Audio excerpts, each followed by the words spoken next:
Βρε, τι κάνεις βρε πουτάνα, καλά είσαι? Σ' άρεσε το χθεσινό γαμίσι? Σ' άρεσε? Εγώ το ευχαριστήθηκα πάντως, για πες, εσύ σ' άρεσε? Απορώ πως το μικρό μικρό. Καλά με δουλεύεις τώρα? Όλοι λένε ότι είμαι τεράστιο. Όλος ο κόσμος λέει ότι είμαι ψολαράς. Γκουσγκούνης. Πώς το λένε? Ναι, εγώ τα είδα χτες, γιατί τα βιβλία ήταν αραβικά. Και να σου πω και κάτι, το θερμόμετρο που μου βάλεις ήταν στα όρια.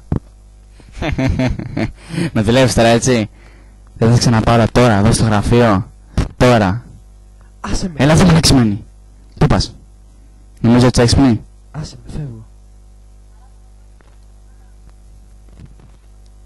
Είσαι μαλεξιμένη? Γεια εδώ να πάρεις τσιμπουκάκι.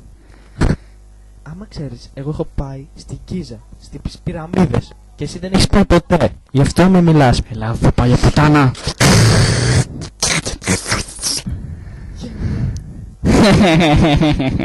Πες αν δεν σ' άρεσε τώρα, φάσωνο γαμάτα. Θα σου σπάσω τη μούρη της και το ξανακάνεις. Για ηρέμησε λίγο μαλεξιμένη, πολύ αέρα πήρες. Μη σε βάλω και μου πάρει τσιμπούκι τώρα. Για πες, τι έχεις να πεις? Μίλα. Για δεν μιλάς πουτάνα. Μίλα. Τι κάνεις μαλεξιμένη? Είσαι ηλικία? Πες μου, είσαι ηλικία? Τι πας να κάνεις εκεί πέρα? Στον πρωί λέει τώρα αυτά? Είσαι ηλικία? Μίλα. Να σου πω κάτι. Εγώ θα σου κάνω μήνυση και θα το παίξω διευθυντή.